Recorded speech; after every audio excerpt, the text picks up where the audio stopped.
안녕하세요. 치과구이의 송성영입니다. 오늘은 중앙대학교 광명병원의 정신과 교수님이신 서정석 교수님을 모시고 이야기를 들어보도록 하겠습니다. 안녕하세요, 선생님. 안녕하십니까.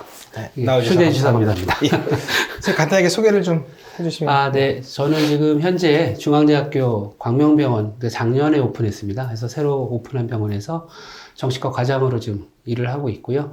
주 관심 분야는 이제 우울장애나 조울병이라고 불렀던 양극성 장애로 이제 이름이 바뀌었습니다. 그래서 그리고 요즘 성인 ADHD도 많이 좀 관심들이 많으신데요. 불면, 불안을 포함해서 좀 이렇게 신경증에 대한 그런 병에 대해서 주로 치료를 하고 있는 정신과 의사입니다. 제가 또 의국에서 또 선배님으로 모시기도 하고 책으로 맞아가면서 배우기도 했던. 네. 하여튼 제가 오늘 교수님을 모시게 돼서 정말 영광입니다. 네. 편안하게 합시다. 네. 사연 소개시켜 드리겠습니다. 제목은 대치동 학원에 다니는 아이, 마약에 노출될까 무서워요. 예, 아마 얼마 전에 있었던 정말 진짜 충격적인 일이었는데요. 네.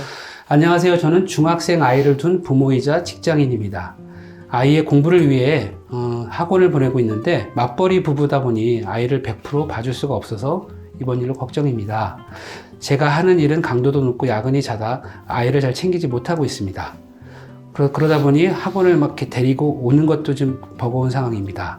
요즘 대치동에 또래 아이들의 자살, 마약 사건 등의 문제가 많이 일어나고 있습니다. 저녁 뉴스에도 심심치 않게 나올 정도로 상황이 심각한데요. 특히 아이들이 공부하는 학원가에 집중력이 좋아지는 음료라며 대놓고 많은 양의 마약이 들어있는 음료를 나눠줬고 심지어는 실제로 먹은 학생도 있다고 합니다. 어떻게 아이들한테 이럴 수가 있는지 너무 악의적이라고 생각해요. 아이한테는 늘 낯선 사람이 주는 거 함부로 먹지 말라고 신신당부는 하고 있지만 혹시나 마약을 먹었을 경우에 마약을 먹었는지 여부를 확인할 수 있는 방법과 이후 중독이 될 위험성이 얼마나 있는지 궁금합니다. 라고 이제 얘기를 주셨습니다. 이거는 저도 좀 궁금하네요. 네. 근데 이거는 정말 범죄잖아요? 그러니까요. 예를 들어 보자면 지금 의료용 대마가 지금 현재 어쨌든 굉장히 제한적으로 우리나라에서도 사용되고 있습니다. 아주 난치성 간질, 네네네. 소아 특수한 아주 어린아이의 간질 치료로 지금 사용이 되고 있는데 왜냐하면 그런 아이를 둔 부모는 정말 그 지푸라기도 잡고 싶은 심정으로 뭐래도 어쨌든 치료를 할 수 있다면 가능성이 1%라도 있다면 사용하고 싶을 것이고요. 근데 또 이런 아까 말한 중독이란 어떤 사회적인 폐해라는 거에서 좀 관점에서 바라보면 굉장히 좀 위험할 수도 있는 그런 상황이거든요. 그러니까 어쨌든 지금 우리나라는 과연 그런 찬반론에 대해서 굉장히 뜨거운 그런 현실인 건 맞고요. 그렇지만 우리가 여기서 절대 간과하지 말아야 될 게 뭐냐면 범죄와 의학은 굉장히 선이 다르다는 얘기입니다. 이거는 범죄예요. 네, 그렇습니다. 이거는 정말 불특정 다수의 어떤 소아 청소년을 대상으로 한 아주 무시무시한 범죄입니다. 혹시나 법 관계자 지금 아마 구속이 되고 여러 가지 지금 진행이 되는 걸로 알고 있지만 저 그냥 개인적인 저도 한 부모로서의 말씀을 드리자면 진짜 이건 정말 아주 엄중한 처벌을 좀 했으면 좋겠습니다. 더더군다나 이게 결국은 그 부모를 협박해서 돈을 뜯어내려는 게 목적이었잖아요. 네. 돈벌이로 그냥 보고 아이들의 네. 건강이나 이런 건 전혀 안전에 없는 거잖아요. 자, 일단 이 두 가지 해결을 좀 먼저 제가 교수님께 여쭤보고 알겠습니다. 얘기를 또 나눠볼게요. 네. 이 부모가, 이거 다 어느 부모나 궁금해 하실 것 같아요. 네네. 우리가 정말 우리 애가 마약을 먹은 게 맞는지 아니면 네. 마약이 아닌 걸 먹었는지 정말 중독성이 생기는지 네. 요거 좀 한번 설명 좀 해주세요.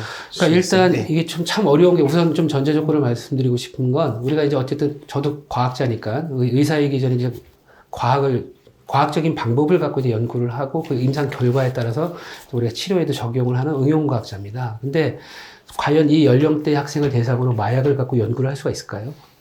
그거는 말도 안, 제가 아무도 분명히 허용 안 하겠죠. 범죄라고 말씀을 드렸는데 의사가 연구를 한다? 당연히 안 되겠죠. 예를 들면 임산부를 대상으로 A라는 약의 효과를 연구한다? 이럴 수 없는 것처럼. 그렇죠. 그래서 이거는 지금 일단은 과학적인 근거를 갖고 말씀드리기 좀 어려운 게 이런 연구가 없습니다. 일단은. 그러니까 예를 들어서 만 13세를 대상으로 마약의 효과가 어떤지를 연구한 그런 임상 연구는 존재하지 않습니다. 그렇지만 이제 아까 말한 여러 가지 케이스들, 그러니까 마약에 급성 중독이 됐다든가 그리고 또 지금 아마 요 학생들 연령대보다 조금 더 많지만 보통 19세에서 한 24세 사이쯤 그런 마약 그 어떤 효과가 어떻다 저렇다는 그런 연구들은 좀 있기 때문에 그거에 좀 유추해서 좀 말씀을 드려야 될 것 같고요. 네. 일단 첫 번째 질문에 마약을 확인할 수 있는 방법, 먹었는지 여부를 확인할 수 네. 있는 방법은 웬만한 응급실이 있는 종합병원급, 뭐 대학병원이면 더 좋겠고요. 가시면 소변 검사나 그다음에 모발 검사를 통해서 이제 한다는 얘기를 아마 좀 드라마 같은 데서 보셨을 텐데 급성기, 그러니까 먹자마자 며칠, 몇 시간 아니면 1, 2주 이내에는 소변 검사를 하시면 되고요. 네. 그 다음에 모발까지, 그것이 이제 몸에서 쌓여서 축적이 되어서 이제 머리가 보통 뭐 몇 미리씩 자랄 거 아닙니까? 네. 그래서 모발까지 가는데 좀 시간이 걸리겠죠. 그래서 보통 한 1, 2주 이상, 그러니까 네. 보통 한 달 이후에는 모발에서 이제 발견이 되기 때문에 먹었다면 그렇게 모발 검사를 하는 방법도 있습니다. 그리고 두 번째 이제 중독이 한 번 먹었다. 그러니까 이게 저희도 그냥 교과서적으로 제가 학생들 강의할 때 어쨌든 마약에 마자가 붙는 이유가 그 귀신 씌이는 거잖아요, 사실은. 그러니까 한 번만 먹어도 갈망, 그러니까 일단 중독이냐 아니냐를 좀 약간 세분을 하면 또 먹고 싶다라는 걸 우리가 갈망이라고 표현하는데요. 네. 이 갈망이 생겨나냐 했을 때는 마약의 종류에 따라서 그리고 그 마약의 흡입 방법, 왜냐하면 코로 흡입할지 정맥 주사를 놓을지 아니면 지금처럼 이렇게 음료수에 그러니까 입으로 먹을지 경구로 먹을지 당연히 코나 주사로 맞는 게 훨씬 더 많은 양이 흡입이 되겠죠. 네. 그러니까 투여 방법, 그리고 투여의 그 용량, 그리고 마약의 종류, 이 세 가지에 따라서 중독이 되냐 안 되냐는 이제 그게 거기에 의존을 하게 되고 달려 있고요. 결론적으로 말씀드리면 이 세 가지가 다 위험하다면 당연히 중독이 될 수 있겠죠. 네. 근데 여기서 좀 한 가지 상식을 좀 말씀드릴 건 급성 중독과 이 만성 중독을 좀 구별하셔야 됩니다. 그러니까 쉽게 말씀드리면 감기약 먹으면 졸립졸립 하시잖아요. 그건 급성 중독이에요. 네. acute intoxication, 영어로 좀 말씀드려서 죄송한데 단어가 완전히 다릅니다. 근데 우리가 막 알코올 중독, 마약 중독 이렇게 막 손 떨고 막 이렇게 뭐 금단 증세 보이고 이런 사람들은 어딕션 내지는 이제 디펜던스라고 불리는 아예 단어가 다른 단어고요. 그렇죠. 아시다시피 의학적인 진단 기준도 완전히 다릅니다. 네. 그러니까 아주 쉬운 예로는 술 한 잔 드시고 한 20분쯤에 알딸딸 취했다. 이게 알코올 급성 중독입니다. 네. 그래서 우리가 알고 있는 그 TV나 드라마에 나오는 알코올 중독자들은 이제 만성 중독자죠. 그거는 좀 완전히 다른 개념이고요. 어쨌든 여기서 어머님이 얘기하시는 건 아마 이제 이후에 장기적인 네네네. 중독자가 될 거냐라는 것 같은데 아까 말씀드린 그런 조건에 따라서 좀 달라질 수도 있고 좀 그거는 상황을 좀 봐야 된다는 좀 얘기 드리고 싶고요. 일단 그렇게 먼저 대답을 드리겠습니다. 이 학생들이 음료수 한 캔을 마셔서 네. 뭐 아까 말씀하신 뭐 0.3g, 사실 0.3g 되게 많은 양이긴 한데 한 캔 딱 한 번만 먹었어도 소변검사 이런 데 검출이 될까요? 그거는 좀, 그러니까 케이스 바이 케이스일 것 같은데, 네네. 그러니까 저도 그때 저도 보도를 통해서 직접 제가 여기 이 사건에 뭐 연루된 게 아니니까, 하지만 검출된 사람도 있고 안 된 것도 있다라고 제가 얼핏 들은 것 네네네. 같은데, 어쨌든 그거는 뭐 먹다 마다 막 뱉은 친구도 있었다 그러고, 네, 맞아요. 또 네. 실제 또 삼키면서 꿀꺽한 게 또 이게 전체를 다 먹었느냐, 아니면 한 모금 정도만 삼켰느냐, 또 이거에 네네. 따라 또 달라질 수 있기 때문에 결국 체내에 얼마나 흡수가 되었느냐에 따라 또 결정이 돼야 되기 때문에 아마 그거는 좀 그 사례마다 다를 수밖에 없을 것 같습니다.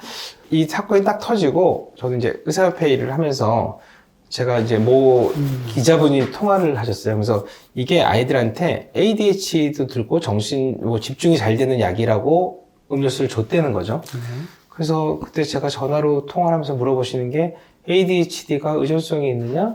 ADHD를 약을 먹으면 또 뭐 ADHD 약을 먹으면 얼마나 뭐 더 공부를 반짝 잘하고 있을 수 있냐? 이런 얘기를 쭉 물어보시는 거예요. 그래서 제가 아니 지금 왜 이런 걸 물어보시냐? 그렇죠.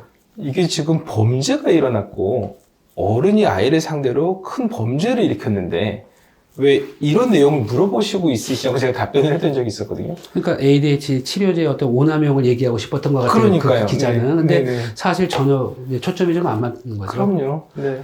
하여튼 제가 정말 어른으로서 정말 너무나 이게 정말 나쁘끄럽고 이런 일이 가능한지 정말 싶은데 네. 하여튼 이 한 번을 먹었다라고 정말로 우리가 정말 중독에서 그런 피크를 느꼈다면 네. 그 느낀 학생이 찾을 가능성도 생길까요?